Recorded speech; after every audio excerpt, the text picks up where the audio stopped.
no Salmo 129. Peço a você que acompanhe a leitura do Salmo 129.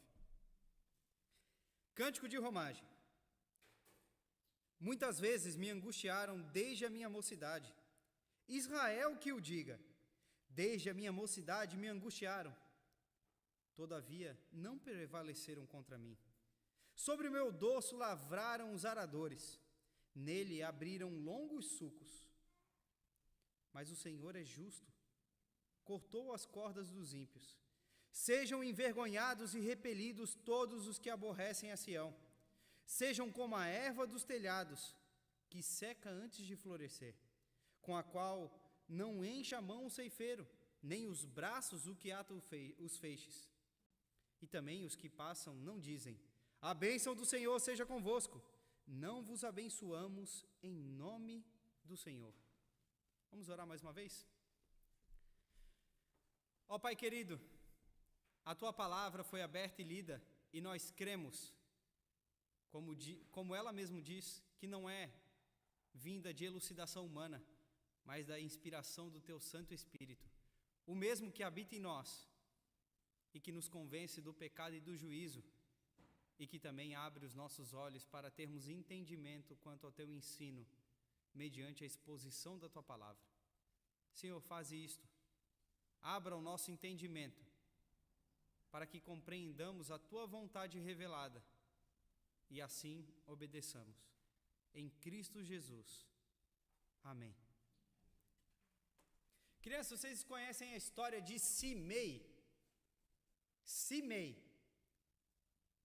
Não é comum contar isso na escola dominical. Davi tinha sido perdido o trono para o seu filho Absalão. Absalão, aquele do cabelo comprido, fica pendurado depois. Davi tinha perdido o reino para o seu filho tinha usurpado o trono, expulsado Davi. Davi teve que correr de Jerusalém para não ser morto.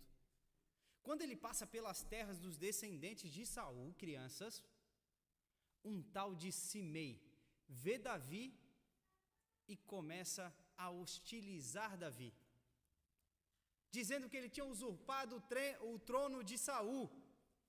Chega a jogar até pedra em Davi. Então um dos servos de Davi fala, Rei, quer que a gente vá lá e mate ele? E Davi então diz assim a Simei, ao seu servo, não, certamente foi o Senhor que o mandou para me amaldiçoar, mas deixa, se o Senhor quiser, depois o Senhor vai reverter isso. E é interessante porque isso está lá em 2º livro do Samuel, capítulo 16, a partir do versículo 6 a 11. E aí, lá no 19, no capítulo 19 do mesmo livro, do 2º livro de Samuel, Davi recupera o trono. Adivinha quem é o primeiro a ir e se prostrar diante de Davi, confessando que ele é o rei? Fala assim, pequei contra ti, Simei, o descendente de Saul, que hostilizou Davi. Este salmo também mostra como nós devemos ter uma postura parecida com Davi. Como lidar com a hostilização? Pastor, o que é hostilização? As crianças têm na atividade lá para anotar palavras difíceis. O que é hostilização, pastor? Vamos lá. Hostilização é maltratar. Tratar alguém com ódio, com violência, com agressividade. Como é que a gente lida com isso? Nós estamos em tempos em que qualquer manifestação acerca da nossa fé, que seja contrário ao molde social minoritário, ou aquele que dá mais barulho na mídia, você certamente será hostilizado. Mas como é que a gente lida com essa hostilização? Com os maltratos. E veja que o salmista faz isso, lembrando-se do seu passado. Muitas vezes, e aqui a expressão muitas vezes no versículo 1 e no versículo 2, tem que ver com intensamente, não só como múltiplas ou várias vezes, mas muito intensamente me angustiaram desde a minha mocidade. Ele fala isso no versículo 1 como sendo algo pessoal, mas ele então aponta para o povo que sofre igualmente com ele, e sofrera tanto no passado quanto na situação da escrita. Então ele diz: Israel que o diga, muitas vezes me angustiaram desde a minha mocidade. E este salmo é bastante forte, principalmente quando a gente vai falar com as crianças, mas ele está amaldiçoando os outros. Senhor, sejam envergonhados esses, repelidos. O salmo vai mostrar como nós devemos lidar com a hostilização. E a primeira coisa que nós encontramos aqui, dos versículos 1 a 4, é que nós devemos estar certos, estando certos da preservação do Senhor. Estando certos da preservação do Senhor. Por isso que o salmista começa: muitas vezes me angustiaram desde a minha mocidade. Israel que o diga, muitas vezes me angustiaram, todavia não prevaleceram contra mim. A primeira coisa, o primeiro ensino que a gente tem nesse texto de maneira bastante contundente, é que tanto o salmista coloca que houve angústia na vida dele, quanto ele diz que o povo fala isso. E a gente sabe disso, que ser crente não é sinônimo de ausência de sofrimento, de aflição e de hostilização. A gente pode até dizer que as aflições são comuns em nossa vida. São comuns. Então ele diz, muitas vezes me angustiaram, mas ele traz um tom pessoal. É claro que o salmista está olhando para a história de Israel, e aqui, mais uma vez, nos cânticos de romagem, nós não temos o contexto, mas a gente consegue extrair, pelo menos, os 3 momentos principais da história de Israel.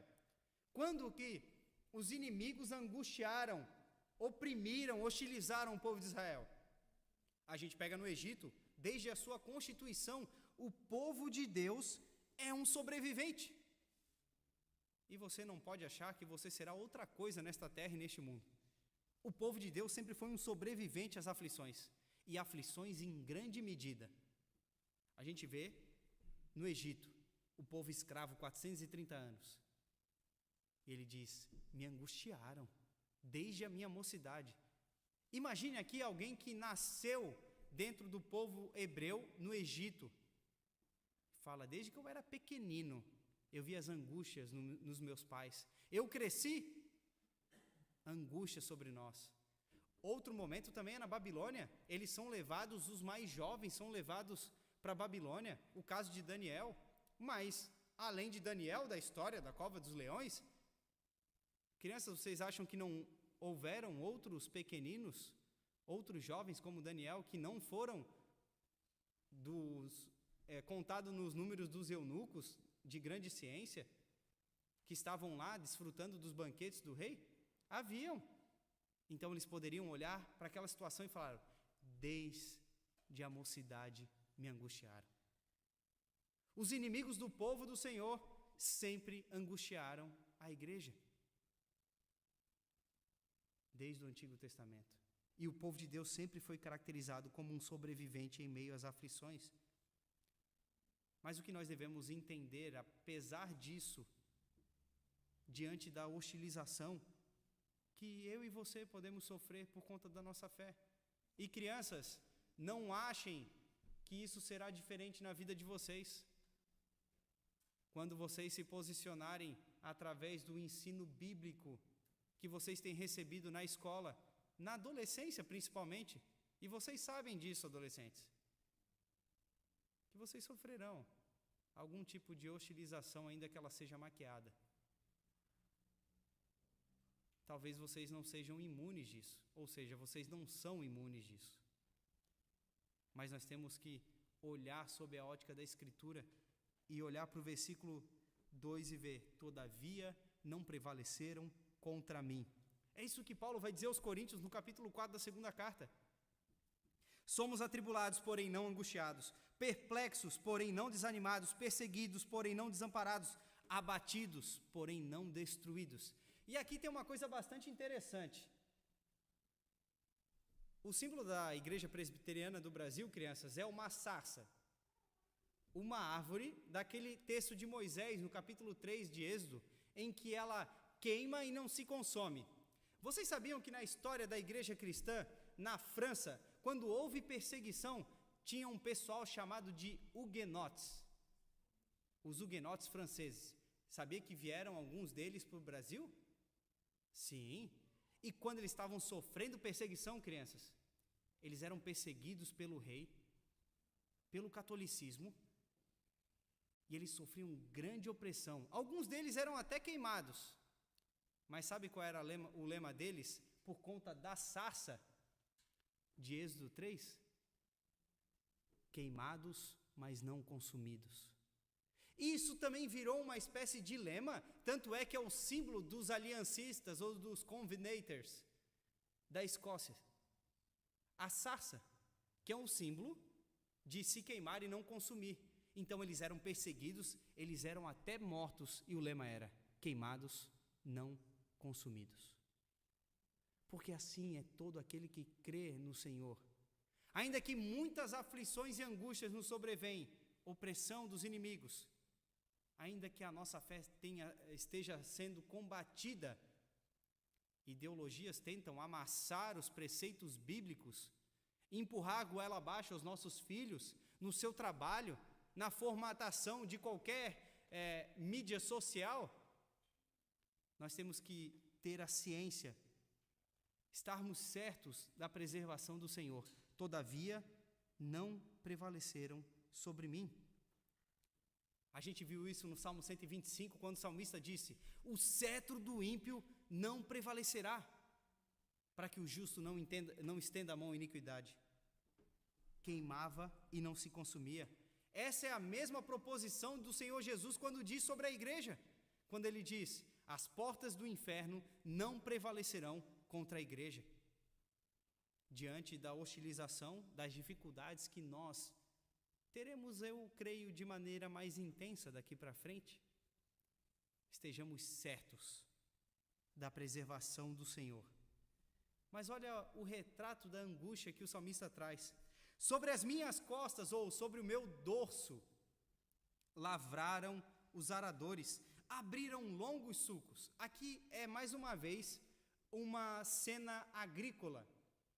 Eu nunca trabalhei com arado na vida, talvez a maioria de nós não, mas era um instrumento pontiagudo em V, que era carregado com um boi, que abria o solo, abrindo o solo para colocar a semente. E aqui ele diz que o sofrimento e a angústia era tanto daqueles inimigos, que era como se eles passassem com um arado nas costas dele, abrindo-lhe as feridas. Eles abriram longos caminhos, eles prolongavam o nosso sofrimento. Esse é o sentido aqui de longos sulcos. Não é sulcos, criança, é sulcos. Sulcos é uma abertura no solo. Não é suco de morango, suco de laranja, é sulcos. Então eles abriam as costas. A figura aqui aponta para um grande sofrimento. Mas o salmista para de descrever esse sofrimento para direcionar os nossos olhos naquilo que é tão esperançoso diante das nossas aflições, diante da hostilização. Ele fala: o Senhor é justo. E cortou intensamente, ele arrebentou. E aqui é uma espécie de... Ele não só foi lá com uma tesourinha de unha e foi cortando devagarinho, não. Ele estraçalhou a corda da impiedade. Ele cortou a corda dos ímpios. E a preservação dos crentes tem que ver diretamente com quem é Deus. Por isso que ele diz: o Senhor é justo. E nós somos livrados e preservados pela justiça do Senhor. Aquele que crê não perecerá, ainda que morra. Essa era a esperança dos huguenotes na França, dos aliancistas na Escócia, e não deve ser diferente dos presbiterianos em Pissarras. O Senhor é justo e vai nos preservar, ainda que morramos. Ainda que sejamos queimados, não seremos consumidos. Mas nem sempre isso é tão fácil de enxergarmos diante da situação de hostilização. Será que nós conseguimos enxergar a preservação do Senhor certa, ainda que não seja no agora, diante da hostilização? Será que é fácil assim para um adolescente ou para uma criança suportar uma hostilização na escola, em que ele é taxado de crentão, em que ele é escarnecido, porque ele mantém uma postura bíblica diante das questões sexuais? Será que é tão difícil para nós enxergarmos a preservação de Deus quando você é contrariado no seu trabalho porque você não quer fazer ilegalidades? Os nossos tempos não são tempos de céus tão límpidos assim. Parece que algumas nuvens escuras estão no horizonte. Esteja certo de que o Senhor vai preservar a sua igreja. Seja quem quer que esteja num cargo político ou outro, o nosso Senhor está acima, Ele senta no mais alto e sublime trono. Esteja seguro disso. E é por isso que o salmista faz um clamor, uma oração, na segunda parte do salmo. Além de estar certo da preservação do Senhor, o salmista quer que lidemos com hostilização, clamando pela justiça do Senhor. Clamando pela justiça do Senhor. E aqui ele diz assim: sejam envergonhados e repelidos todos os que aborrecem a Sião. Sejam como a erva dos telhados que seca antes de florescer, com a qual não enche a mão o ceifeiro, nem os braços o que ata os feixes. E também os que passam não dizem: bênção do Senhor seja convosco. Nós vos abençoamos em nome do Senhor. Soa um pouco estranho a oração do salmista, porque, crianças, essa é uma oração imprecatória. Difícil, né? A gente não usa isso. E até não é muito popular uma oração imprecatória. Mas às vezes o pastor faz quando passa aquele com o escapamento furado de madrugada do lado da janela dele. O que é uma oração imprecatória, então? O que seria essa oração? Seria uma oração válida diante da hostilização? Uma oração imprecatória é o desejo que Deus cumpra justiça para com os inimigos do povo. Não tem nada a ver com a oração do pastor quando passa a moto. Não é uma vingança pessoal, não é o desejo de que a minha justiça seja saciada, mas é o desejo pela justiça de Deus. E parece um pouco forte, mas sabia que tem outros salmos que diz assim: Senhor, quebra-lhe os dentes da boca.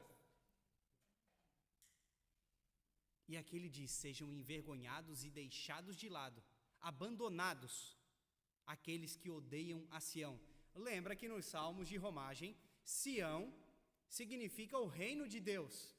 Lembra? Elevo meus olhos para o monte, de onde me virá o socorro, vem de Sião. Eu olho para lá. E aqui ele diz: aqueles que odeiam a Sião, sejam envergonhados e deixados de lado, repelidos. O salmista ora pela justiça de Deus. Será que isso é contrário ao amor de Deus em Cristo Jesus? Será que essa oração pela justiça de Deus contra os inimigos do povo de Deus é contrário à Escritura? Olha o que diz Paulo aos Tessalonicenses, na segunda carta, no capítulo 1.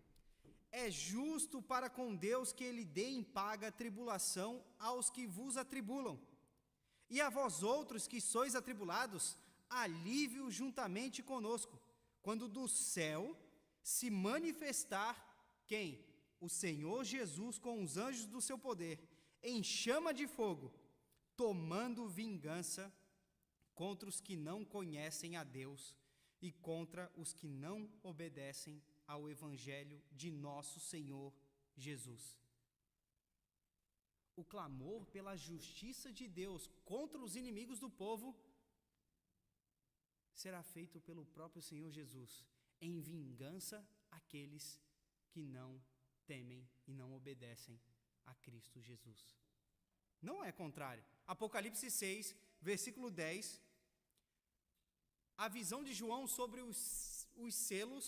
O quinto selo é: clamam em grande voz, dizendo: até quando, soberano Senhor, santo e verdadeiro, não julgas nem vingas o nosso sangue dos que habitam sobre a terra? Os aflitos na terra, esses oprimidos, hostilizados, crentes do Senhor. A igreja diz: quando, Senhor? Até quando tu não vingas o sangue daqueles que estão sendo oprimidos pelos inimigos? E no sexto selo, o sexto selo diz no versículo 17 de Apocalipse 6: porque chegou o grande dia da ira deles. E quem é que pode suster-se? A ira do Cordeiro. Sim, o Cordeiro se ira contra os inimigos do povo de Deus. Então, essa oração não é contraditória à Escritura, mas é um clamor por justiça. Justiça sobre aqueles que aborrecem a Sião. Mas, pastor, já que você não pode levantar a mão e perguntar, pastor, Jesus orou na cruz, perdoa-lhes, porque eles não sabem o que fazem. Será que essa oração de Jesus não foi atendida? Será que essa oração de Jesus é contrária a essa justiça que o salmista está clamando? Veja bem, essa oração de Jesus para o perdão do Pai sobre aqueles que o aborreciam estava condicionada ao arrependimento. Sabe por quê? Porque em Atos 2, quando Pedro discursa depois de receber o Espírito Santo, ele diz: vós o matastes. Vós o matastes. E Pedro discorre sobre o Antigo Testamento e aponta ser Cristo, o Messias, aqueles que ele tinha matado na cruz. Provavelmente muitos daqueles que ouviram o discurso de Pedro foram aqueles que gritaram: crucifica-o, crucifica-o. Então diz Atos que, compungido pelo coração, eles falaram: então Pedro, o que a gente faz?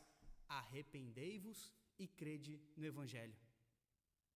Porque quando o salmista diz: sejam como a erva dos telhados, que seca antes de florescer, qual não enche a mão do ceifeiro, nem os braços daquele que ata os feixes, ele diz que não sejam prósperos os intentos daqueles que odeiam o povo de Deus. E essa oração imprecatória, que é o desejo por justiça, é o fato de ter um clamor que implica que os inimigos do povo de Deus não possuem produtividade duradoura. Eles são como a erva que cresce no telhado, não tem raiz, logo se esvai. E é isso que Asaf fez no Salmo 73, quando ele inveja os ímpios pela sua pseudo-prosperidade, mas chega uma parte do Salmo que ele diz: então eu atentei para o fim deles. Clamar por justiça é clamar para que a justiça do Evangelho caia sobre o ímpio. Pastor, mas o Senhor está orando para que a gente ore, o Senhor está falando para que a gente ore por justiça sobre o ímpio? Sim. Por quê? Porque a justiça de Deus, ela se manifesta de duas formas, ou ela tem dois caminhos. Pastor, não entendi. Ao clamarmos por justiça de Deus sobre a vida daqueles que oprimem, que são inimigos do povo de Deus, só há dois resultados: juízo em falta de arrependimento, ou a justiça de Deus derramada através do Evangelho pelo arrependimento que vem pela fé e operação do Espírito. Foi o que aconteceu com aqueles que vós o mataste, 3.000 batizados naquele dia que Pedro discursou. O clamor pela justiça sobre aqueles que nos oprimem diz respeito a nós orarmos para que a justiça de Deus recaia sobre eles. Se arrependidos e crerem no Evangelho, desfrutarão dos mesmos benefícios e da graça do Evangelho conosco. Se não, juízo de Deus sobre eles. Não é muito fácil orarmos assim pelos nossos inimigos. Quando Jesus diz: amai os inimigos, orai por eles, nós não podemos achar que é contraditório orar para que a justiça de Deus recaia sobre eles. Porque o verdadeiro amor que um cristão pode manifestar a outro é que ele conheça o Evangelho, que é verdadeira vida, porque senão nós não nos atentaremos para o fim deles. E porque todo aquele que não crê no Evangelho, o fim dele é ruína, é como a erva que cresce no telhado e não floresce. E é interessante como o salmista finaliza isso, e diz assim, e mais, não é só que não prospere a atividade ímpia deles, não digam a eles, bênção do Senhor está convosco. Nós vos abençoamos em nome do Senhor. Aqui o salmista ressalta que a bênção de Deus não deve ser rogada sobre a impiedade. Nós devemos desejar o mal para os descrentes? De forma nenhuma. O que o salmista retrata aqui é que a gente não deve rogar a bênção de Deus sobre projetos ímpios. E no nosso tempo, infelizmente, tem acontecido de alguns crentes baterem palma para a impiedade. E só falta dizer, Deus te abençoe aí na passeata pró-aborto. Basicamente é o que alguns têm feito. E o salmista diz, nós não rogamos a bênção de Deus sobre os projetos de impiedade. Não digam vocês, Senhor os abençoe nisso, porque eles são inimigos da cruz, inimigos do povo de Deus. Não se pode invocar a bênção de Deus sobre os que são inimigos do reino em seus projetos de oposição aos santos. Mas a nossa oração deve ser pela justiça que revela a glória do Senhor, juízo ou arrependimento. Como lidar com a hostilização? O salmista olhou para o passado e talvez tenha algumas coisas na nossa vida em que as feridas, os sulcos foram tão grandes, feito pelos aradores, que ficaram cicatrizes profundas, feridas que podem machucar até hoje. Um abuso, uma traição, uma perseguição, um escárnio, práticas pecaminosas anteriores,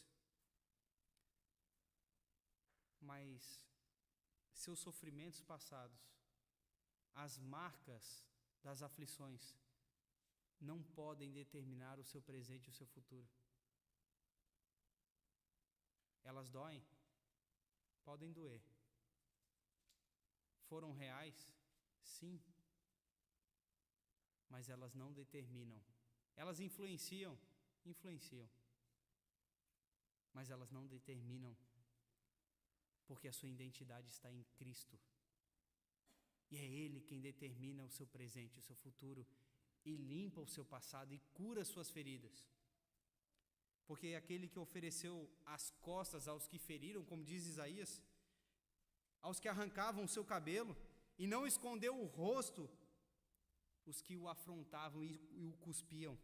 É aquele que, por meio das suas feridas, nós fomos sarados.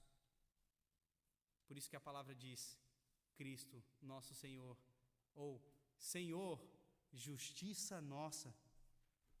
Uma última ilustração para entender o que a palavra quer trazer aqui.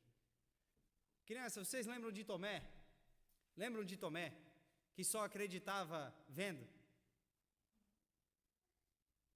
O Senhor ressurreto aparece aos discípulos. Chega a notícia para os 12. Tomé diz assim, não, só acredito vendo.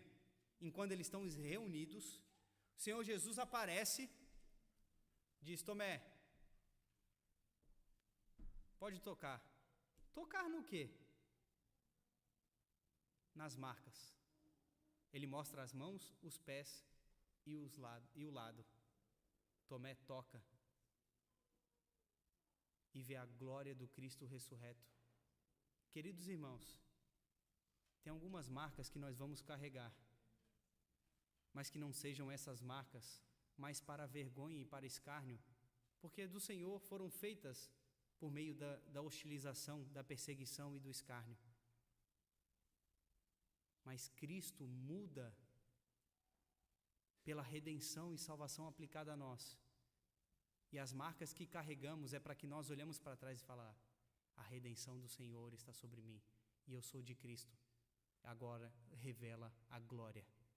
O próprio Cristo ressurreto mostrou a marca do seu sofrimento para revelar a sua glória aos seus discípulos. As nossas feridas estão saradas em Cristo. A hostilização do passado será um sinal da glória de Deus na sua vida, porque Cristo lhe curou. O modo que nós lidamos com a hostilização, certos da preservação do Senhor e clamando pela sua justiça. Vamos orar? Ó Pai,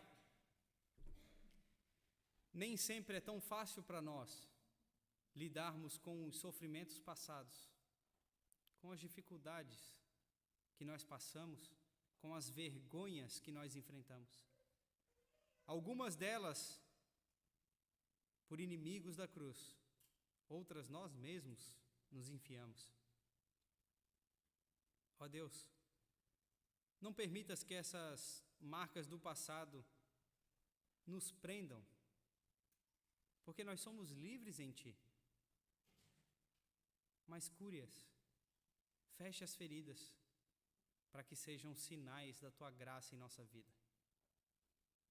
Ó Pai, parece-nos que há uma perspectiva de avanço, de inimizade contra a Tua igreja, contra aqueles que querem ser fiéis a Ti. Dá-nos a ciência de que somos preservados por Ti, apesar dos pesares. Faze-nos clamar e viver a Tua justiça, não a nossa.